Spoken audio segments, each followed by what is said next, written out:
Well, I just wanted to be productive today. I haven't made a video in a while, so I want to bring you along. It is June, what is it, like the 10th or something like that. Here's some mesquite brush. This is the second bloom. Those are about to pop. You can see one over here already blooming. I've already harvested a lot of honey from the bee colonies, and even with that, not sunflowers, but wildflowers are pretty much dried up. They're done. But our mesquite second bloom is just popping over here in this part of town. You can see a bunch of new ones coming in, some already blooming. Like I said, this is the second bloom. These are all little mesquites and they're blooming again. So bees have plenty to be working on. It is dry. There's the beans again. I just want to bring you along, show you what I'm doing. I was gonna make some splits today, but I pushed getting queens shipped till next week because of the nectar flow. But I'm gonna pull a little bit more honey. I go out of town. I get my kids Thursday, then I go to town Friday, Saturday. Sunday's Father's Day, so I'm only gonna pull a few boxes.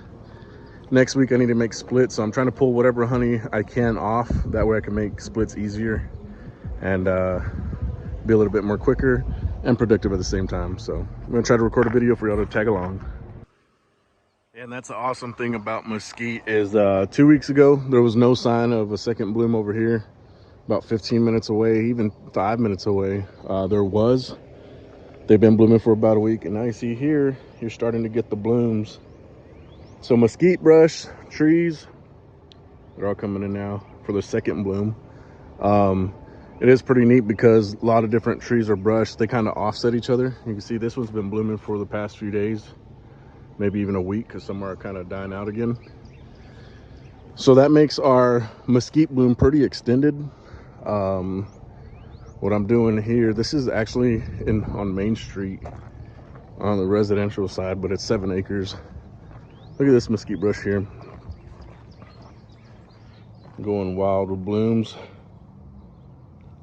Take a picture of that. Just gorgeous. And you know, mesquite is an invasive species out here. It's everywhere. But what I'm gonna do is try to pull some honey and maybe 3 or 4 boxes from here, and then go to another yard, maybe pull 2 or 3 more boxes. Don't want to pull too much because I don't have enough time to harvest it all by myself.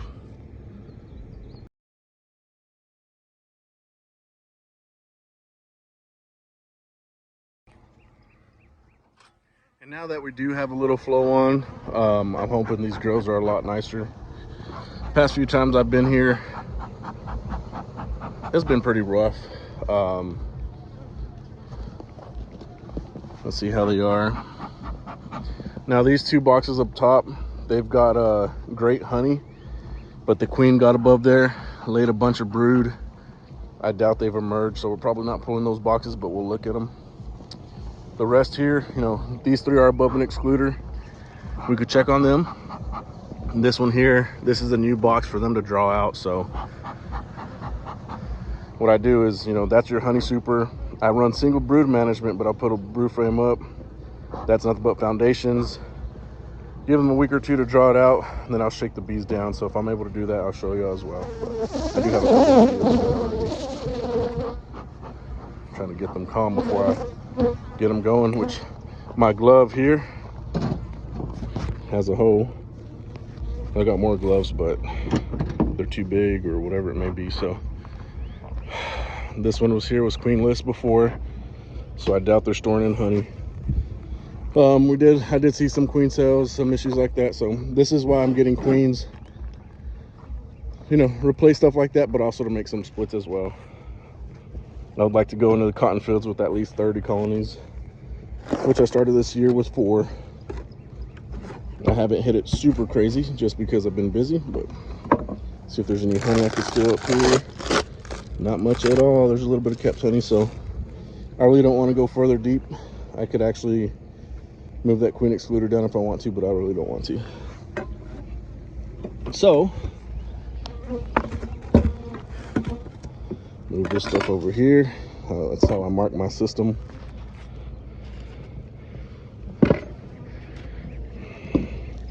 These girls were a bit feisty last time, but I just want some capped honey to show y'all if I have any. That's capped, not all the way. These ones ain't even drawn out over here, don't look like. Or they're drawn out, but they're not full. Huh. I'm gonna push pause until I find something worth looking at with y'all. Alrighty, so this is what I was talking about. This honey's ready, it's beautiful. But you see down in here, there's a little patch where there's still some brood.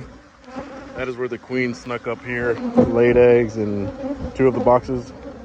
So I gotta give it, you know, another week and they'll be fully emerged, but then I gotta give them time to backfill that. So though this box may be ready, I could take frame by frame out if I wanted to, because this other side is capped as well. I really don't got time for that though. So I'm gonna leave it here until next week or 2 weeks from now.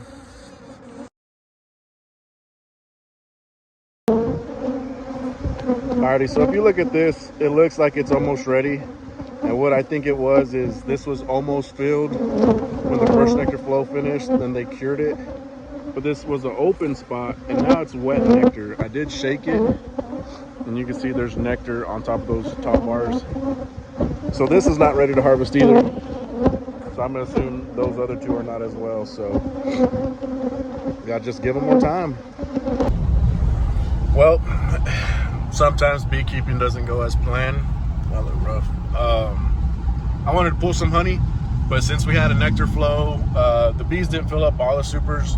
And now that we're starting a second nectar flow, any empty spots are adding in fresh nectar. So any frames that were ready to harvest, some of them may have a little patch of fresh nectar, and you know, I don't want to extract that with the low moisture level on some parts. So I'm just gonna give it another 2 weeks, maybe another week, and pull some of them.